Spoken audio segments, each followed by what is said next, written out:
Bon matin tout le monde. Bienvenue à notre premier webinaire de 2021 et notre 11e de notre série Connectée. On va attendre encore un petit peu le temps que tout le monde arrive. En attendant, je vais vous présenter un peu c'est quoi nos webinaires pour ceux qui ne sont jamais venus à un de nos webinaires. En gros, on fait un 45 minutes de contenu. On réserve toujours une période de questions à la fin. Vous allez tous recevoir l'enregistrement du webinaire, soit aujourd'hui ou demain. Tout au long du webinaire, vous pouvez poser vos questions. On vous suggère par contre de le faire avec l'option Q&A. Comme ça, ça nous aide à trier les questions plus facilement. Puis aussi, ça permet à Éric de les voir puis d'y répondre spontanément. Aussi, on voulait s'excuser pour le report de ce webinaire. On a eu quelques problèmes techniques, puis on a préféré ne pas vous faire attendre, puis vraiment là, le reporter pour ne pas aussi compromettre le contenu puis ne pas le raccourcir. Donc, on reste toujours disponible à la fin pour répondre à vos questions. Puis aussi, je vous envoie l'enregistrement. Donc, vous allez pouvoir me contacter avec vos questions par la suite sans problème. Sinon, je pense qu'on attend encore un petit peu, mais il y a l'air d'avoir quand même déjà pas mal de monde. On peut peut-être attendre encore 2 petites minutes, Sabrina. On est 23 dates, là. On va attendre un petit peu. Puis seulement 8h01, donc... Exact, ça continue encore à se connecter. Yes. Mais sinon, je suis avec Éric, notre spécialiste réseau client. Donc, vous savez, on traite du sujet du LAN aujourd'hui, mais on a fait d'autres webinaires là, dans les derniers mois. Ils sont presque tous accessibles, en fait, sur notre site Internet. Puis, à la fin de ce webinaire-là aussi, on travaille sur un article sur le même sujet qu'on va publier dans les prochaines semaines. Donc, vous pouvez rester à l'affût sur nos réseaux sociaux. Puis, on va vous envoyer un sondage à la fin du webinaire sur la plateforme Zoom pour qu'on ait vos feedbacks là, sur le webinaire. Puis aussi, si vous voulez être contacté par un directeur de compte, ça va être possible. Puis vous avez juste à me l'indiquer en cochant oui. Puis on vous demande aussi si vous voulez être mis au courant par infolettre pour les prochains webinaires. Donc, on vous ajouterait à ce moment-là à notre liste. Puis sinon, si vous ne voulez pas recevoir d'infolettre, on annonce toujours nos webinaires sur nos réseaux sociaux. Donc, il faut simplement aller nous suivre, surtout sur LinkedIn. Puis, ça fait pas mal de tour. Donc, on va attendre encore un petit peu. Mais Éric, tu peux partir là, dès que tu es prêt. On va commencer le webinaire. Parfait. Fait que, bonjour tout le monde. Je regarde un petit peu la liste. Là. On est quand même nombreux ce matin. Ça me fait plaisir de faire le premier webinaire de 2021 avec vous. Aujourd'hui, le sujet va être le LAN. Je regarde la liste des gens connectés. Là. Il y en a plusieurs que je reconnais, là, des clients, des gens avec qui que je travaille. Pour les autres, ceux qui ne me connaissent pas, mon nom, c'est Éric Belair. En fait, je suis conseiller en solutions d'entreprise chez Fibre Noire depuis bientôt 1 an. Par contre, je viens du monde de la consultation.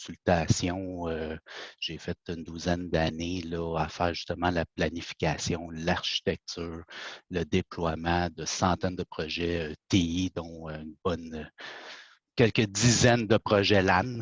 Alors, mon expérience aujourd'hui de tous ces accomplissements, j'aimerais ça le partager avec vous, justement, essayer de voir avec vous principales erreurs que les gens font justement à planifier leur projet LAN, les choses des fois qu'on pense qui sont très simples, puis qui sont oubliées, puis qu'on arrive justement en livraison de projet, des choses qui n'ont pas été pensées. Fait que, on va débuter à l'instant. Comme Sabrina le dit, c'est le 11e webinaire, tout ce qu'il faut savoir pour réussir une migration. L'ordre du jour aujourd'hui, on va traiter principalement des étapes de la planification qui est nécessaire à la réussite de votre projet de migration ou de la mise à niveau d'un projet LAN. Une bonne compréhension de l'environnement, bonne planification, c'est vraiment le succès à long terme de votre migration. Ce n'est pas mesurable seulement à la mise en service. Vraiment une bonne planification puis une bonne compréhension va vous apporter, dans le fond, un environnement qui va être fiable puis qui va suivre vos besoins pendant toute sa durée de vie.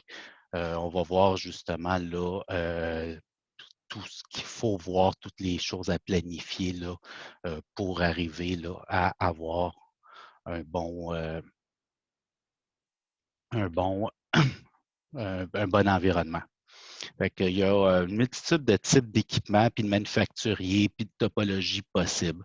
Aujourd'hui, on va se focusser principalement sur le LAN d'entreprise, le LAN corporatif, là, qui est un petit peu plus traditionnel, puis ce qui est très commun chez nos clients, là, Fibre Noire, Vidéotron. Là. Je mets ça en rapport, mettons, avec les besoins très spécifiques qu'on pourrait avoir, excusez-moi, qu'on pourrait avoir pour des besoins de centres de données, où justement, là, ils auront des technicalités, des fonctionnalités qui sont très, très, très spécifiques. Aujourd'hui, vraiment, on va parler des réseaux, de réseaux d'entreprise, de réseaux LAN standards. Aussi, si vous avez sur place des architectes réseau là, pour établir vos topologies puis les déployer. Disons qu'aujourd'hui, on va parler un petit peu plus à haut niveau, là, justement pour que l'ensemble de la clientèle là, de Fibre Noire là, puisse avoir son compte. Donc, si vous avez des questions spécifiques sur un environnement particulier, centre de données, quelque chose de très typique à votre environnement, je vous invite à quand même l'envoyer les questions. Si je ne réponds pas à vos questions aujourd'hui là, dans le séminaire, ça va me faire plaisir par après de vous contacter. Puis à ce moment-là, on pourra avoir une discussion là, vraiment adaptée là, à votre topologie et à vos besoins spécifiques.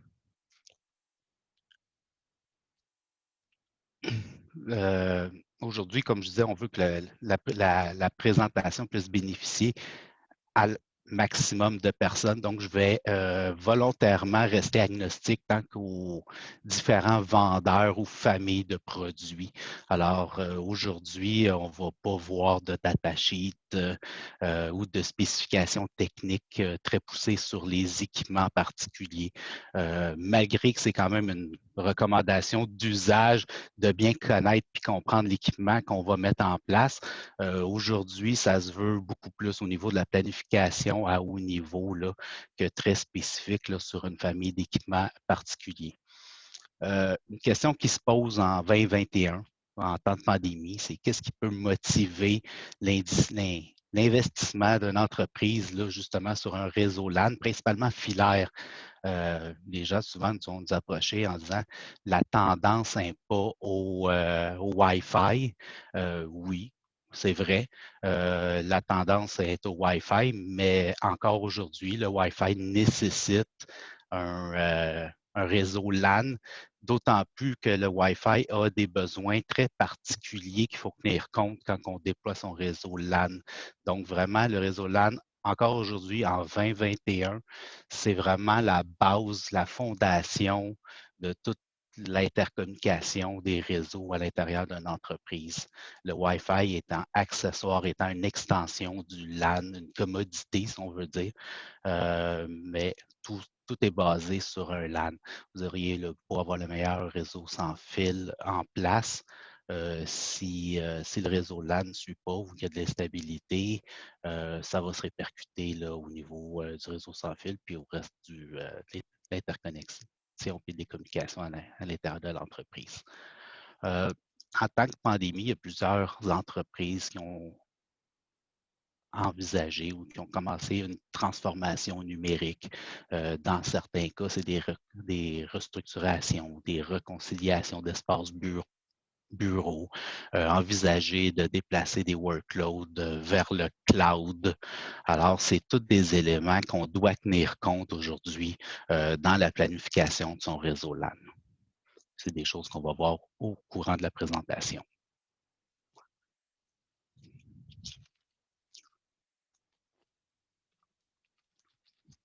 Premier point qu'on va traiter, c'est un petit peu comprendre puis identifier les lacunes de votre réseau.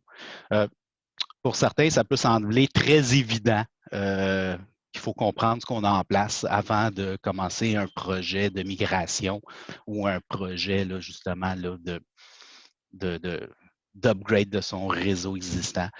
Par expérience, je vous dirais que la grande majorité des projets se limitent à première vue à remplacer des équipements désuets par leur équivalent on-market, comme on dit, là, qui sont disponibles. disponible. C'est pas rare d'avoir des clients ou d'avoir eu dans le passé des demandes de réseau LAN qui commencent par une liste de matériel. Voici ce que j'ai, qu'est-ce que tu peux me faire pour avec les nouveaux équipements. Euh, je fais souvent l'analogie, là, on ne penserait pas à changer son véhicule sans prendre le temps de regarder ses nouveaux besoins. Là. Disons qu'on n'a peut-être pas besoin d'une minivan quand les enfants sont rendus, sont sortis de la maison, sont rendus à l'extérieur. Ben, c'est un peu la même chose. Il faut prendre le temps de regarder un petit peu, là, puis de comprendre ce qu'on a sur le réseau. Fait que, ici, on va faire un peu un état de la situation. C'est le plus important, c'est souvent ce qui est un peu le laisser pour compte au niveau des entreprises, c'est d'avoir des topologies réseau à jour. Fait qu'avant même de penser changer son LAN, de faire n'importe quelle migration, n'importe quel changement, on devrait toujours avoir une topologie réseau à jour. Fait que ça l'implique là, d'avoir une topologie physique. Puis je l'ai marqué, là, ne pas oublier les switches sur les bureaux. C'est des choses qu'on veut savoir. Souvent, les réseaux, par agilité, les gens vont souvent faire des extensions non conformes ou non optimales de leur réseau, à savoir, j'ai une secrétaire qui va avoir son imprimante, puis elle n'a pas de deux ports réseau, alors on va juste y mettre une switch en dessous du bureau. Bon, mais c'est toutes des choses qu'on veut savoir parce qu'à terme, c'est des choses qu'on va vouloir adresser là, pour améliorer la stabilité puis justement avoir quelque chose de plus fonctionnel. On va vouloir aussi avoir une topologie logique, à savoir les VLAN qui sont configurés, le routage, comment est fait comment il est fait le routage dynamique, s'il y a du routage dynamique ou statique, les routes, à savoir qu'est-ce que le firewall, l'importance du firewall qu'on a dans notre réseau. Est-ce que le firewall sert de default gateway pour certains VLAN et pas sur l'autre? On veut avoir une topologie réseau à jour. C'est très important. En même temps, on va aussi travailler sur un inventaire d'équipements puis faire une revue de part. Souvent, une analogie qui se fait là, quand on fait un projet de téléphonie IP, on va faire une revue de poste. Bien, ici, on a un projet de LAN, on va faire une revue de part. Alors, on veut savoir les types de connexions, qu'est-ce qui manque, les serveurs où sont branchés. Est-ce qu'on a des serveurs qui ont été branchés sur des commutateurs, des switches d'accès parce qu'il n'y avait plus d'espace ou que sur les switches dédiés aux serveurs? Est-ce qu'on a eu un manque de PoE puis on a dû déployer des injecteurs PoE durant la vie utile de l'ancien réseau, de celui qu'on est en train de regarder. Vous allez peut-être aussi trouver, en faisant un inventaire, des points d'accès non sans fil, qui rogue, comme on dit en anglais, qui sont non voulus. Souvent, les gens le voient. J'ai déjà vu dans le passé des cas où ce que le Wi-Fi ne rentrait pas bien, le département TI n'était pas assez réactif, ben, un petit point d'accès du Best Buy s'est retrouvé dans le bureau, puis a fait le bonheur justement des gens qui restaient là. C'est des choses qu'il faut adresser. On veut regarder aussi, comme je l'ai dit tantôt, les switches sur le bureau. Ça amène son lot d'instabilité, puis souvent de boucle réseau là, quand c'est mal configuré. Fait que, on veut aussi regarder tous les équipements qu'on ne veut pas voir sur le réseau. Fait que avoir une vue d'ensemble. Ensuite, les outils pour vous aider un peu à faire ça, dépendant de quel type de réseau vous avez présentement en place, ben, on peut regarder à certains outils spécialisés, mais souvent, on a des outils assez faciles à faire. On peut faire dans certains commutateurs, il y a des fonctionnalités comme CDP, LLDP qui peuvent nous aider justement à établir une topologie physique. Aussi les OUI des MAC address, là, si on regarde les tables de MAC address au niveau des switches, peuvent nous aider un peu peu à nous donner le type de device qui est connecté puis leur nom. C'est des petits raccourcis qu'on peut faire, mais rien ne vaut une vraie audit là, physique là, du réseau. Autre point aussi, c'est qu'on veut regarder aussi les problèmes structurels puis physiques. On pense à changer des équipements. Bien, les équipements, là, présentement, vont devoir être alimentés en électricité.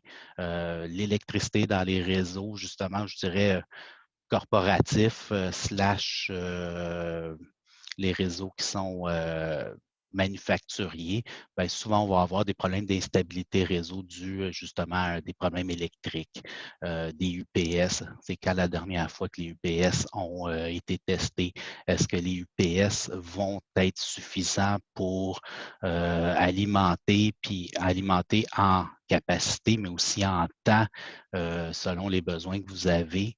Les nouveaux équipements, si vous avez un projet de téléphonie IP, vous déployez beaucoup de PoE dans un nouvel environnement, c'est des choses qu'on veut savoir, qu'on doit regarder. Aussi la redondance au niveau des UPS, puis de l'électricité.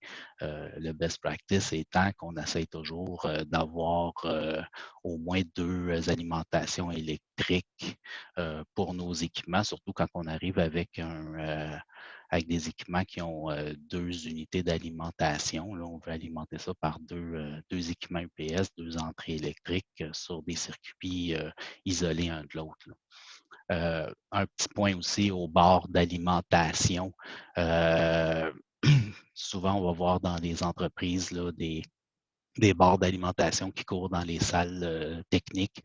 Les barres, si je réfère la barre d'alimentation versus un PDU, là, qui est vraiment une barre d'alimentation qui est là, qui a été construite justement pour délivrer le courant là, à des appareils électroniques. Les barres d'alimentation ont des condensateurs, ont souvent aussi, pratiquement tout le temps, un breaker avec une petite fuse, un auto-switch, puis ça veut juste trigger. Là, il y a souvent l'anecdote du technicien qui vient travailler dans votre salle, puis qui accroche le bouton là, sans faire exprès, puis qui ferme un pan de votre réseau là, parce que la power bar avait un petit bouton à 9. C'est des choses qu'on veut avoir en tête là, quand on va justement planifier le réseau. Autre point aussi, bien, la climatisation, la ventilation. Règle générale, les switches n'ont pas nécessairement besoin de ventilation ou de climatisation dédiée.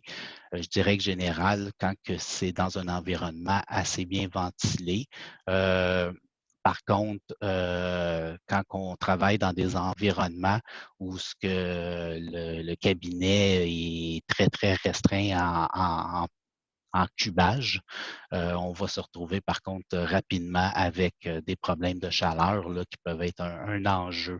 Alors, c'est très important là, de tenir compte de ces facteurs-là. Au niveau environnement, poussière, contaminant, c'est surtout pour certains types d'industries. On va avoir souvent des industries où ce que les équipements vont devoir être installés dans des boîtes NEMA, des boîtes pour justement là, des bâtis qui sont fermés, hermétiques pour des environnements poussiéreux ou des environnements qui ont de la contamination ou la chaleur. C'est des choses à valider parce qu'il va arriver souvent qu'on va changer les équipements à l'intérieur de ces bâtis-là. Puis le problème qu'on rencontre le plus souvent, ben, c'est que les nouvelles switches, ils n'ont pas, disons que sur les switches 24-48 ports, la largeur étant assez standard à 19 pouces, la profondeur l'est moins. Alors, c'est souvent le cas d'arriver, on change l'équipement pour s'apercevoir un petit peu plus tard là, en déploiement qu'il ne rentre pas dans les boîtes ou les bâtis existants. Alors, on doit un petit peu travailler à changer ces bâtis-là, puis ça amène un petit peu des points qui n'étaient pas prévus. Un autre point qu'on doit aussi regarder, c'est les problèmes logiques et de performance présentement sur notre réseau. On a fait tantôt des schémas, un diagramme. À ce moment-là, on peut regarder aussi au niveau opérationnel, comment c'est configuré présentement, comment est fait le routage inter-VLAN, la vitesse des uplinks, est-ce que c'est suffisant, est-ce que vous avez des vitesses à gig, est-ce que le 10 gig devrait être, c'est tous des points qu'on doit valider. Point aussi intéressant, quand on a Spanning Tree qui roule sur certains types de réseaux, là, justement, qui sont en cascade et qui utilisent Spanning Tree pour leur redondance, une bonne chose à regarder, c'est d'identifier quel switch qui est le root bridge à l'intérieur du réseau, parce que par défaut, si personne ne l'a configuré, c'est la MAC adresse la plus basse, donc probablement la plus vieille switch de votre environnement. C'est plate à dire là, que les gens qui font leurs études pour le Cisco CCNA, c'est une des premières choses qu'on apprend, là. Alors, regardez aussi qui est votre root bridge, ça peut être intéressant justement pour planifier la migration. Après ça, on va regarder aussi les instabilités au niveau du câblage, les problèmes électriques, comme on a vu. C'est souvent des choses qui vont devoir être adressées, là. On ne veut pas bâtir sur les lacunes de qu'est-ce qui était présentement déployé. On peut regarder aussi la redondance puis la performance. Quand je dis performance, c'est vraiment plus faire une analyse de savoir votre type de réseau, votre type de trafic. Est-ce que le trafic pour les ports uplink entre les différents commutateurs vers la tête du réseau est adéquate versus ce que vous avez présentement. Puis il va falloir relativiser ça, puis on va le voir un petit peu plus tard, avec la capacité aussi du câblage en place. Aussi, un autre point à regarder, ça va être au niveau de la redondance. Présentement, comment est faite votre redondance? Est-ce que vous avez des cascades d'équipement? Quand je dis cascade d'équipement, c'est justement vous avez un core, une switch de tête, puis vous avez après plusieurs switches qui sont cascadés une dans l'autre, ce qui amène des problèmes au niveau de la redondance parce que le bruit d'un équipement au travers de la cascade va amener une perte de connectivité sur tout ce qui vient après celle-ci. Notre point aussi, c'est la redondance au niveau des équipements. Comment est-ce qu'on a des core switch en redondance? Oui, quel type de redondance? Est-ce qu'on a une redondance de CPU? Est-ce qu'on a une redondance au niveau des équipements? Puis, dernier point, c'est aussi l'interopérabilité qu'on a présentement. Si votre réseau est pas uniforme présentement. Vous avez plusieurs vendeurs, c'est-à-dire plusieurs types de switch. Le réseau a grossi avec les années, puis vous êtes allé avec ce qu'il y avait disponible ou ce que les consultants vous recommandez au fil des années, ben c'est le moment de regarder un petit peu les problèmes d'interopérabilité que vous avez eus. Il y a peut-être des pans de réseau, ce que le Spanning Tree a été désactivé parce qu'il causait de l'instabilité. Je pense à certaines switch brocade de là, une dizaine d'années qui avaient une implémentation non standard de Spanning Tree qui causait des problèmes avec certains autres équipements. Alors, souvent, au lieu de mettre à jour les équipements, ben, on désactivait le Spanning Tree. Fait que c'est des choses comme ça à valider puis à s'assurer qu'on a une bonne compréhension de ce qu'on a en place. Le dernier point, c'est aussi les points à ne pas négliger, c'est les points opérationnels. Présentement, si vous, comme je disais, votre réseau grossit au fil des années, vous avez peut-être plusieurs familles de commutateurs avec différents systèmes d'exploitation, différents fournisseurs. Ça l'emmène son lot de difficultés justement opérationnelles, à savoir qu'il faut maîtriser plus qu'un type d'équipement. Quand on déploie un nouveau feature, bien justement, c'est plus difficile de le faire quand on n'a pas uniformisé le parc. Fait que c'est regarder un petit peu présentement, identifier les problèmes que vous avez, certaines incompatibilités peut-être au niveau de vos systèmes de gestion. Certains équipements ont peut-être pas l'ensemble des fonctionnalités que vous avez besoin. Quand je parle des fonctionnalités manquantes, bien présentement, oui, est-ce qu'on a le POE? Est-ce qu'il y a du QoS, des problèmes de QoS? Est-ce que vous avez eu des enjeux au niveau du routage? Une switch niveau 2 qui aurait dû être une switch niveau 3? Est-ce que présentement, vous avez certaines switches qui ne supportent pas le .1x que vous avez installé? Je vais revenir un petit peu plus tard pour le .1x. dans la seconde partie de la présentation, mais c'est des points si vous voulez déployer certains features. Présentement, est-ce qu'il y a certaines fonctionnalités qui vous empêchent de le faire? Puis évidemment, les équipements en fin de vie ou en fin de support, bien, justement, on a toujours des difficultés à avoir du support et les mises à jour pour ces équipements-là. Alors, c'est bon d'avoir une vue complète. Fait que maintenant qu'on a une bonne idée de l'environnement, puis qu'on a circoncis la majorité des problèmes qu'on a sur notre réseau, on arrive vraiment à l'étape cruciale qui est vraiment la planification. Quand la planification, on va adresser justement les limitations qui ont été relevées dans la première étape, puis on va aussi bâtir l'infrastructure qui va être viable sur le long terme selon vos besoins à ce temps-ci, puis les besoins pour la durée, dans le fond, de l'implémentation. Puis quand je dis une recommandation aussi, c'est toujours de planifier en rapport avec les lacunes que vous avez identifiées puis les objectifs de l'entreprise. Je vais le dire un petit peu, c'est éviter un petit peu les shows technologiques qui ne seront jamais implémentés ou trop difficiles ou que vous n'avez pas l'expertise in-house. Je pense peut-être à certaines fonctionnalités avancées de certains manufacturiers pour mettons, si on pense à Cisco avec leur offre Cisco DNA, c'est super beau sur papier. Ça peut être un petit peu ardu à déployer dans certains types d'environnements, justement parce qu'il n'y a peut-être pas le knowledge in-house à l'intérieur de vos équipes pour le déployer.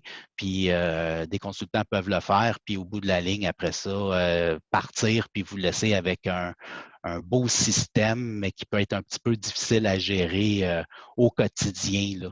Alors, c'est vraiment les recommandations doivent toujours être interprétées, puis dans le fond, motivées par chacun de vos besoins au niveau de chacun de vos entreprises. Fait que si on regarde ici au niveau de la planification, souvent on va recommander de planifier sur un objectif de 5 à 7 ans. Pourquoi? Parce que, en gros, c'est la durée de vie moyenne qu'on voit dans l'industrie. Les manufacturiers aimeraient qu'on change plus souvent les équipements, mais ce qu'on voit, c'est souvent un cycle de vie de 5 à 7 ans. Donc, les équipements que vous allez choisir ou regarder les technologies que vous allez regarder à même votre migration, il va falloir anticiper autant que possible les besoins sur le cycle de vie, là, justement, du projet là, qui risque de s'étendre de 5 à 7 ans. Pour voir ça, il faut aussi regarder où est rendu l'équipement dans son cycle de vie. Quand on va sélectionner un équipement ou une famille d'équipements, c'est bon de regarder est-ce que c'est des équipements qui sont en fin de vie chez le manufacturier, ce qui pourrait limiter nos chances d'avoir des équipements qui vont devenir end of life, là, en fin de vie, très rapidement dans le projet. Le but, c'est d'être quand même capable, dans 2 ans ou dans 3 ans, de pouvoir racheter, de pouvoir étendre votre réseau, de le faire, de pouvoir le faire avec des commutateurs puis des équipements qui ont la même famille, les mêmes caractéristiques que ce que vous aviez choisi initialement. Fait que assurer l'approvisionnement futur pour au moins une partie de la durée de vie là, de votre infrastructure. Ensuite, c'est évaluer puis anticiper vos besoins à long terme. Il faut regarder aujourd'hui, la migration du Wi-Fi va jouer, on le voit, ça joue un peu à la baisse sur le nombre de parts. C'est pas rare aujourd'hui de voir des entreprises qui décident de ne pas câbler certaines parties de leur bureau puis d'y aller sans fil seulement. On le voit principalement quand il n'y a pas de téléphonie IP, des endroits, les gens vont sur Teams, les cases d'écoute sont de plus en plus acceptées dans les entreprises. Fait qu'il y a beaucoup d'entreprises aussi qui vont aller avec des formules de hot desking, c'est-à-dire que ils mettent à disposition de leurs employés des bureaux, puis les gens vont s'approprier le bureau qu'ils veulent au niveau du premier arrivé, premier servi. Fait qu'on voit souvent une baisse du nombre de ports câblés, mais ce qu'on voit par contre, c'est des besoins au niveau de l'équipement. Il faut voir le POE, le câblage, puis avoir aussi une stratégie de redondance pour, dans ce cas-là, c'est une bonne, quand je parle de stratégie de redondance, c'est-à-dire que souvent, qu'on va avoir moins de ports, mais on peut se retrouver avec des déploiements où ce que l'ensemble des points d'accès sans fil sont branchés ou se retrouvent branchés sur la même switch ou un nombre limité de switches. Ce qui fait que tout bris ou incident avec la switch va emmener un pan du plancher avec lui. C'est-à-dire que l'ensemble des points d'accès vont se retrouver inactivés. Là. Fait que ça peut emmener, dans certains cas, des problèmes. Fait qu'une stratégie de redondance, c'est probablement de regarder puis de séparer le nombre de ports sur plusieurs équipements. Puis quand on déploie nos points d'accès sans fil, c'est peut-être les séparer pour faire à même un département, pour séparer les points d'accès sur deux switches, puis faire un genre de quadrillage, là, point d'accès numéro 1 sur switch 1, point d'accès numéro 2 un petit peu plus loin, pour s'assurer que dans le cas qu'il y ait un problème avec avec une switch, à ce moment-là, vous allez vous retrouver peut-être avec une couverture dégradée, mais quand même avec une certaine couverture, le temps de régler le problème. Un autre besoin à long terme, c'est la sécurité. De plus en plus, on le voit, la sécurité des réseaux devient de plus en plus importante. Puis on commence à le voir de plus en plus au niveau du réseau filaire.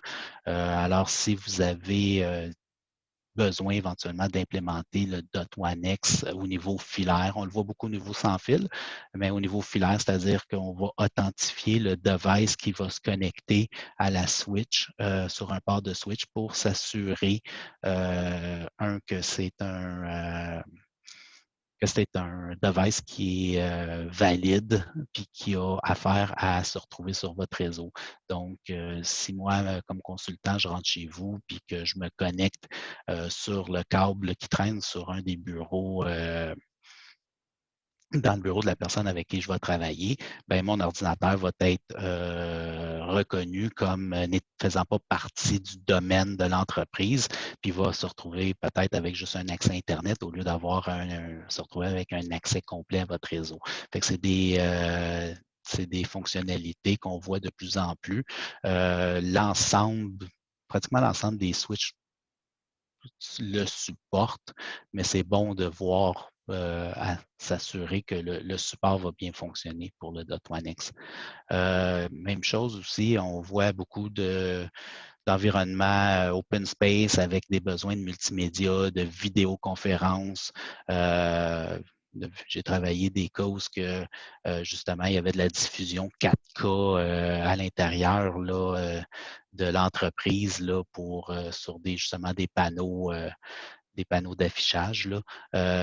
L'équipement demandait justement des connexions 10 gigs entre les commutateurs pour être en mesure de supporter les différents flux multicast pour la diffusion 4K. C'est des choses à valider. Justement, le QoS à ce moment-là va avoir une importance. Puis aussi la demande en PoE qu'il faut évaluer parce qu'aujourd'hui, beaucoup de caméras IP, on l'a vu tantôt avec les points d'accès sans fil, la tendance est que le besoin de PoE s'en va grandissant. C'est important aussi de s'assurer que les commutateurs ou l'infrastructure qu'on va mettre en place va pouvoir grossir et supporter les besoins de plus en plus grandissants PoE. Puis aussi, l'impact planifiez votre migration. Est-ce que vous avez une migration vers le cloud, vers le data center? Ici, on parle plus de stratégie au niveau de la topologie du réseau. Est-ce qu'on va avoir une topologie réseau qui va plus optimiser le trafic nord-sud puis est-ouest? Je vous laisse un petit peu avec ça. Je reviens après dans quelques minutes. Là, justement, j'ai une slide là, qui va expliquer un petit peu qu'est-ce que c'est les différentes stratégies nord-sud, est-ouest à l'intérieur justement des topologies qu'on va pouvoir choisir. Un point hyper important, puis tantôt j'en ai glissé un petit mot, c'est standardiser là où c'est possible. Si vous travaillez sur une feuille blanche, qu'on migre un réseau, qu'on fait une migration LAN avec des nouveaux équipements, c'est super important de regarder pour avoir une uniformisation des plateformes de gestion. Ça les simplifie grandement, ça simplifie le support, ça limite le nombre d'intervenants, les configurations sont uniformisées, vous êtes capable de créer des templates pour déployer vos équipements. Les nouvelles fonctionnalités dans le futur à déployer vont être plus rapides parce que vous allez avoir à la tester sur une famille d'équipements et non pas sur un amalgame de 3 ou 4 types d'équipements disparates avec des capacités, la façon de configurer qui sont différentes d'une de l'autre. Puis ça règle en soi aussi le problème d'interopérabilité qu'on a vu tantôt. Au niveau de la sécurité aussi, aujourd'hui, on l'a vu, on le voit de plus en plus, il y a des vulnérabilités, les hackers sont à l'affût, ils arrivent même au niveau des LAN où il y a des brèches de sécurité importantes. Alors, avoir une seule famille avec un seul code à vérifier puis à se tenir informé, bien à ce moment-là, c'est plus simple que d'avoir à gérer trois ou quatre différents vendeurs. Et ben, ça facilite aussi l'utilisation d'équipements de rechange. Si vous avez besoin d'avoir des hot spares, c'est-à-dire des cold spares, excusez-moi, d'avoir des switches sur une tablette prête à être installée en cas de problème, ben à ce moment-là, c'est plus facile parce que justement, vous avez des templates puis le déploiement se fait plus rapidement. Point super important, c'est la tolérance de panne. Dépendant de où ce que vous êtes présentement dans votre réseau, on devrait toujours bâtir l'infrastructure pour qu'elle soit le plus redondante possible. C'est pas savoir si ça va briser un jour, c'est savoir quand ça va briser. Puis par expérience, ça ne brise jamais au bon moment. Fait qu'à ce moment-là, il faut regarder pour avoir des équipements, surtout au niveau du cœur et la distribution là, qui sont en haute disponibilité. Planifier une redondance passive des équipements. Tu sais, tantôt, je parlais du cold spare, ben à ce moment-là, c'est une bonne pratique au moins d'avoir en place certains types d'équipements qui vont pouvoir vous permettre surtout au niveau des switches d'accès, d'avoir des équipements prêts à être déployés.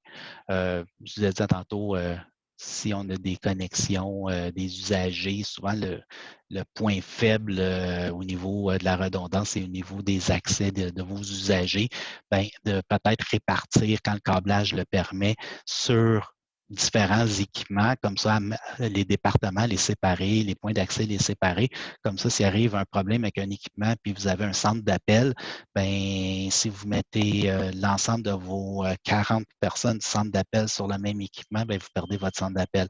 C'est probablement une bonne pratique, puis c'est encouragé de les séparer sur des équipements différents. À ce moment-là, quand il y a un bris d'équipement, bien, au moins, vous allez avoir quand même certains agents. C'est bon un petit peu pour tous les départements là, qui vont pouvoir continuer à fonctionner. On parle aussi des connexions montantes.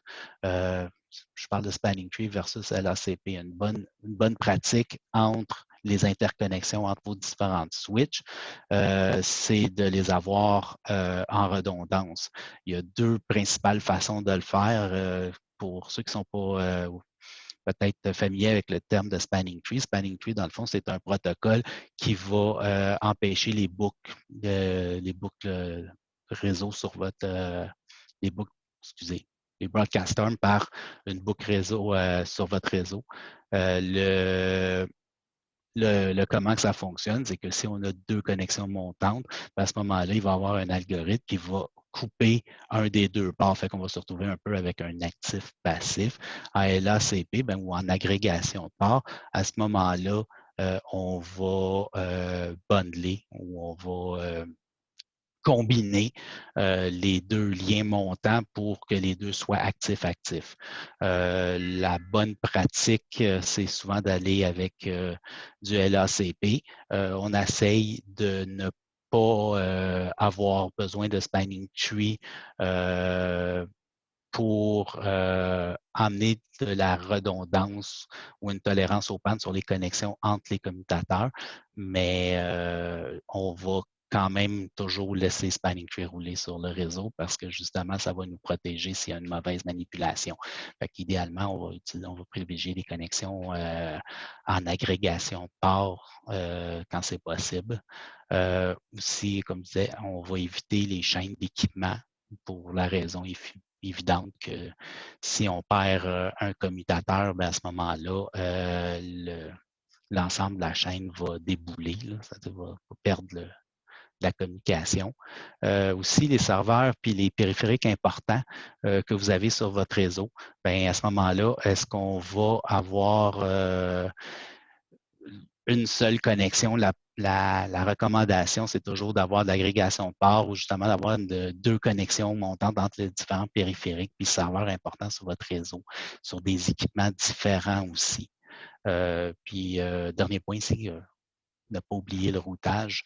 Vous avez beau avoir tous les connexions montantes ou l'ensemble du réseau totalement redondant, il faut s'assurer aussi qu'au niveau du routage, vous avez une redondance à ce niveau-là. On parle il y a différentes façons d'y arriver, mais il faut soit avoir deux communicateurs niveau 3 ou deux switches, deux routeurs en haute disponibilité, c'est toutes des choses, ou avoir des équipements qui sont avec différents CPU SUP engins. Il y a plusieurs façons de pouvoir le faire. Un autre point à prendre en considération dans votre planification, c'est le câblage. Dans plusieurs entreprises, on va avoir du câblage cuivre de base, puis on va avoir aussi du câblage au niveau fibre. Il y a principalement deux types de câblage fibre, le câblage single mode puis le multimode. Le but ici, c'est pas de faire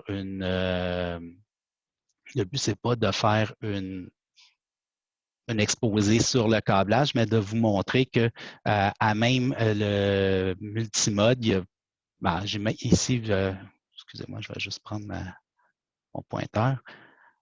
Sur le multimode, ici, on voit que j'ai mis dans le tableau qu'il y a quatre niveaux de multimode. En fait, dans la vraie vie, il y en a un cinquième. Le quatrième, cinquième était très semblables. Là, je les ai laissés communs.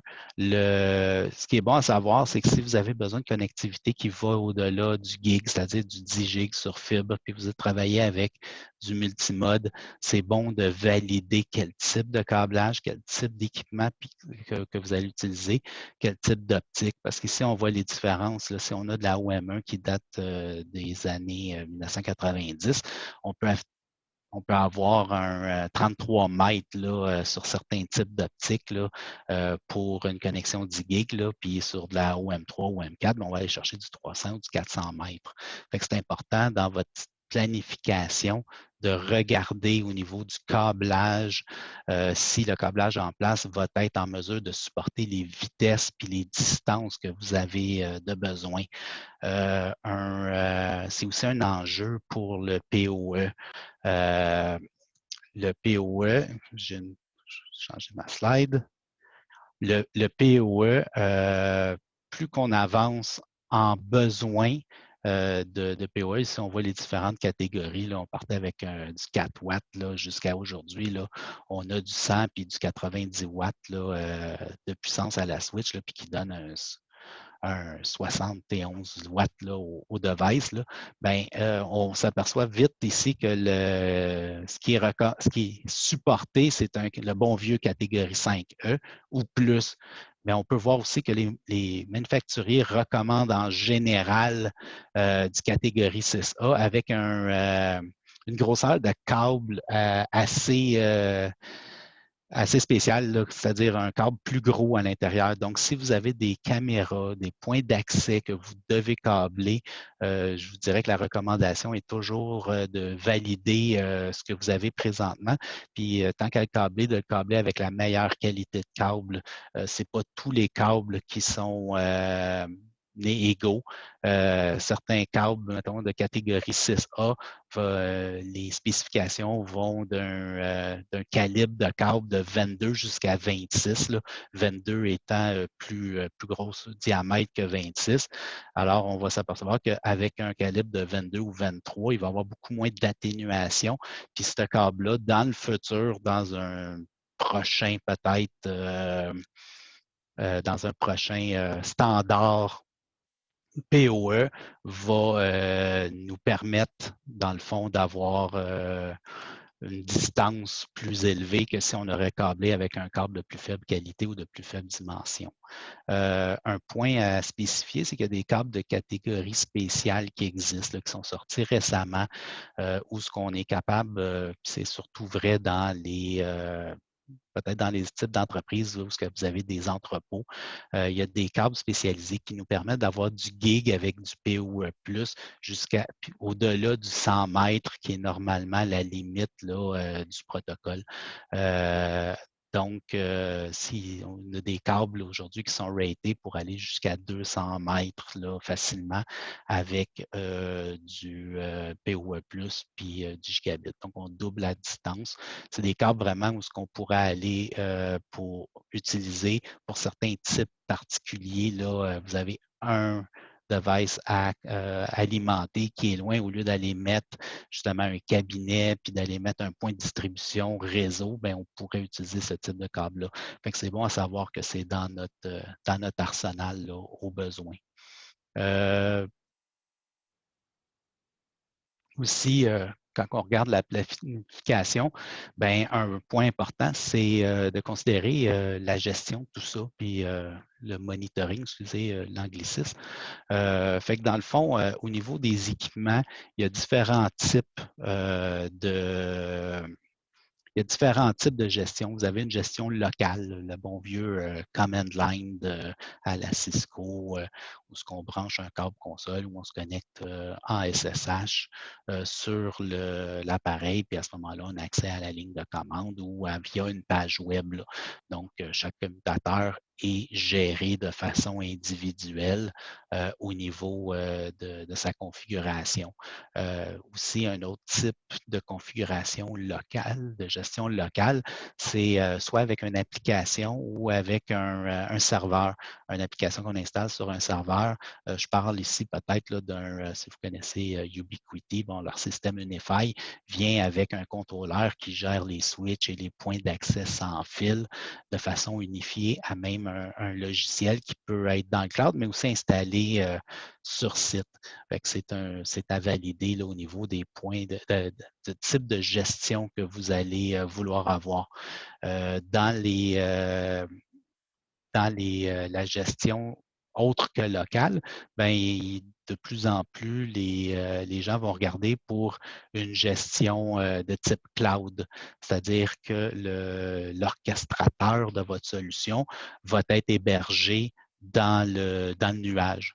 Donc, vous connectez sur une page web, puis vous avez accès à l'ensemble des configurations de vos équipements, parce que chaque équipement est configuré pour pouvoir aller rejoindre cette plateforme centralisée-là et d'avoir d'avoir accès, puis d'aller chercher les configurations, puis de rapporter aussi son monitoring. Fait que dans le fond, c'est une approche qui est de plus en plus populaire, surtout parce que ça permet une certaine simplicité à gérer. C'est plus facile aussi de créer des templates à l'intérieur de ces outils-là, puis de déployer des configurations normalisées dans le fond. Puis aussi, c'est un autre point important, c'est d'évaluer vos besoins de monitoring de l'environnement.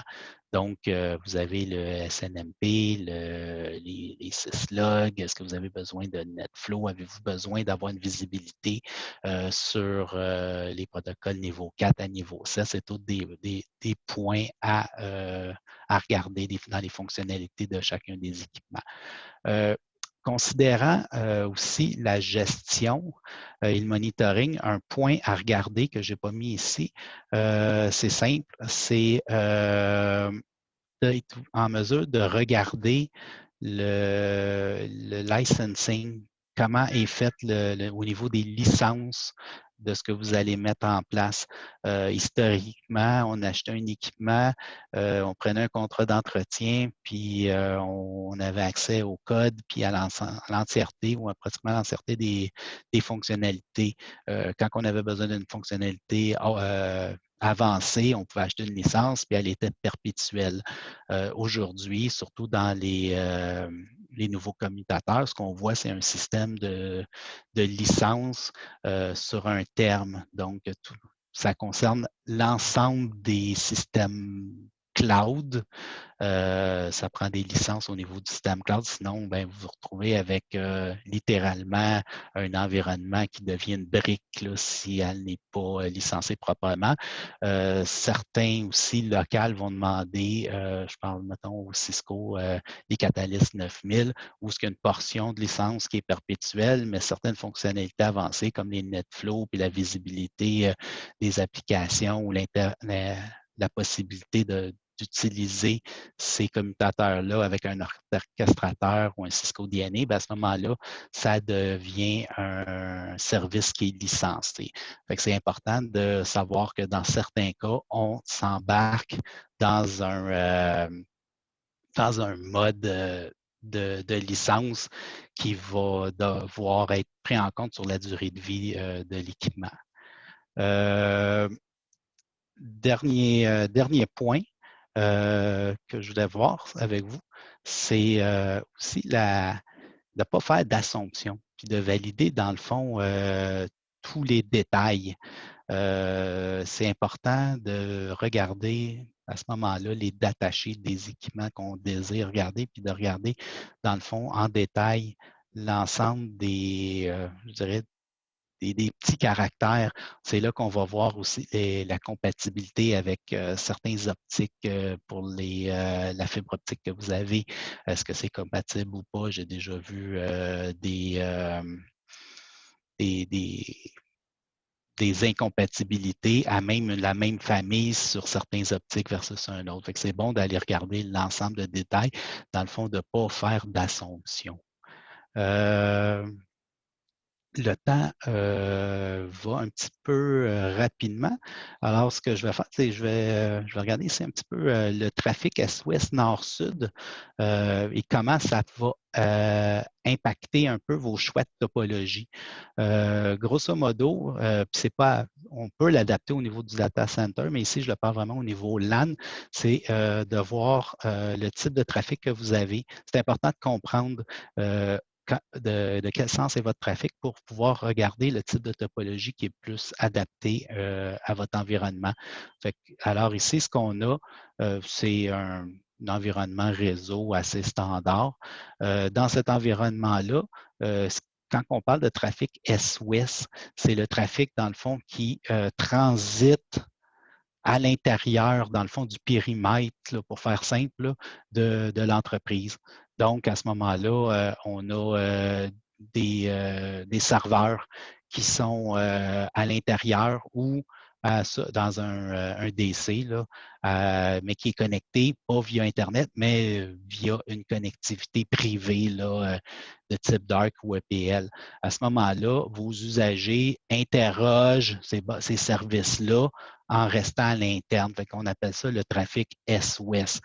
Donc, le trafic transite à l'intérieur du réseau. Le trafic nord-sud est plus quand on parle des trafics avec les services SaaS, les services dans le cloud. À ce moment-là, les usagers interrogent par l'Internet et accèdent leurs différents services nuagique, service cloud, ou un DC qui serait connecté par un VPN ou une certaine connectivité Internet. À ce moment-là, on appelle ça un peu plus le trafic nord-sud. C'est important de regarder le type de trafic que vous avez dans votre entreprise, le trafic prédominant, parce que souvent, on va avoir un petit mélange des deux, parce que ça va donner, ça va être important de comprendre que le trafic nord-sud a moins d'importance au niveau des uplinks entre les différents commutateurs parce que l'ensemble du trafic va justement transiter puis va être limité à la bande passante que vous avez sur Internet. Donc, ça ne vaut pas la peine dans ce cas-là d'aller regarder et d'investir sur des connectivités 40 gigs si vous avez un 200 mégabits Internet puis que l'ensemble de vos services sont hébergés dans Azure ou AWS, puis que vos courriels sont sur Office 365. À ce moment-là, la grande limitation va être justement la vitesse du gateway. Là. Mais par contre, si vous avez différents serveurs, puis de la réplication qui est faite à l'intérieur de votre réseau, puis que vous avez une multitude d'utilisateurs qui justement vont accéder des bases de données puis des services locaux, bien, c'est important de regarder que peut-être que au niveau 3, c'est-à-dire qu'au niveau du routage, que le routage ne soit pas nécessairement fait au niveau du gateway pour l'ensemble du trafic, mais au niveau des switches. Ici, j'ai mis un petit environnement, c'est-à-dire qu'on a fait un collapse core, là, mais au niveau du core, c'est-à-dire que à ce moment-là, la vitesse de routage entre les différents VLAN va se faire à la vitesse de la switch et non pas à la vitesse du câble qui monte au niveau du firewall. C'est au niveau des topologies qu'on va mettre en place, c'est des points à regarder puis à considérer. Je vais avancer un petit peu plus vite parce que je voulais prendre des questions. S'il y a des questions, là, je sais qu'il n'y a pas de questions présentement au niveau du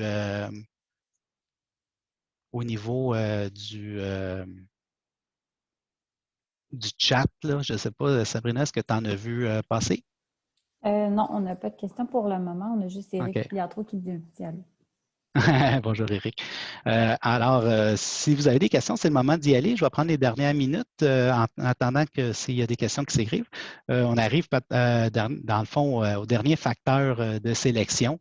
Une fois qu'on a tout fait, qu'on a une topologie en tête, qu'on a sélectionné, qu'on a regardé toutes les features qu'on avait besoin, qu'on a sélectionné. Mais dans le fond, ici, c'est juste pour vous dire que rendu là, la sélection du bon type d'équipement, de la bonne famille d'équipements, ben, ça se résume à un arbre de décision. C'est-à-dire qu'on regarde est-ce qu'on a besoin des switches qui sont en stack, oui, non, la vitesse des uplinks. C'est à ce moment-là qu'on va aller regarder les caractéristiques communes là, de ce que vous avez de besoin au niveau de fonctionnalité. Mais grosso modo, tout ça va avoir été dans le fond, la décision va tout avoir emmené dans le processus qu'on a fait tout au long, là, justement, de la découverte des problèmes, puis d'aller regarder l'ensemble des types de solutions qu'on peut apporter. Là-dedans, on a chez Fibre Noire, je vais parler un petit peu de nos offres. Parce que c'est intéressant. Fibre Noire, oui, fait du LAN en solution gérée. On travaille principalement avec deux équipementiers là, qui sont Aruba et Fortinet. Dans le fond, ce qu'on fait chez Fibre Noire, c'est vraiment des solutions qui sont sur mesure et qui répondent vraiment aux besoins spécifiques de nos clients. Donc, vous avez accès, dans le fond, à mes collègues, l'ensemble des CSE chez Fibre Noire, pour justement discuter de vos besoins. Les CSE vont travailler pour vous faire une topologie, puis de monter un environnement qui répond à vos besoins spécifiques. Là. Fait que l'analyse, tout ce qu'on a vu depuis le début, ce que je vous ai présenté, on le fait d'emblée pour nous amener justement à vous proposer quelque chose qui répond à vos besoins. L'ensemble de nos nos services, ben, sont gérés justement par un portail centralisé là, qui est accessible sur le web. Puis on offre, dans le fond, différents niveaux de gestion là, parce qu'on sait que nos clients ne sont pas tous égaux. Certains veulent avoir une mainmise sur leur réseau parce qu'ils ont justement des gens qui ont aux opérations de leur réseau. Là. Fait qu'à ce moment-là, on peut aller d'un mode qui est 100% géré à un mode 95% auto-géré avec nos clients. Là. Fait que c'est toutes des discussions là, que vous pouvez avoir là, avec votre CSE pour établir le bon niveau là, de gestion, puis dans le fond, la meilleure solution pour vous, là, parce que dans le fond, c'est ce qu'on fait. Est-ce qu'il y a des questions? Oui, on en a reçu une. Tu mentionnais le .1x. Serait-il Oui. possible d'avoir le nom de la solution? Ben, quand on parle de .1x, il y a plusieurs solutions. Je ne sais pas qui a demandé la question, je ne la vois pas, mais il y a plusieurs solutions. On va avoir différents manufacturiers qui vont avoir leur propre solution maison, qui vont bien s'intégrer avec leur, ou mieux s'intégrer. On va regarder avec un Aruba ClearPass, on va regarder avec un Cisco ICE. Il y a plusieurs façons. Il y a des distributions, il y a des services qui font du .1x, qui sont open source, qui s'intègrent un petit peu avec l'ensemble des fournisseurs. Fait que c'est de là l'importance de regarder la solution que vous avez en place, savoir si ça va bien fonctionner avec les équipements que vous voulez, ou de sélectionner les équipements que vous voulez, puis d'aller regarder après la solution de gestion de .1x que vous allez mettre en place pour que les deux fonctionnent bien ensemble. C'est .1x étant des standards basés sur des standards ouverts. Par contre, chaque manufacturier a son petit avantage puis sa petite sauce, disons. Est-ce qu'il y a d'autres questions? On n'en a pas pour l'instant. Sinon, ben, comme je vous mentionnais au début du webinaire, de nous suivre sur Facebook et LinkedIn, ça va vous permettre d'être au courant de nos prochains webinaires. Puis sinon, vous pouvez toujours aller sur notre coin des geeks sur notre site Internet pour voir les derniers webinaires. On en a quand même fait 11, là, comme vous avez pu constater, on était rendu au 11e aujourd'hui. Donc, merci à tout le monde d'avoir été avec nous. C'est vraiment apprécié de venir découvrir un peu nos services puis aussi nos experts. Là. Donc, en vous souhaitant une bonne journée, je vous laisse le sondage ici. Vous pouvez prendre le temps d'y répondre là, sans problème. Je vais attendre que tout le monde y réponde.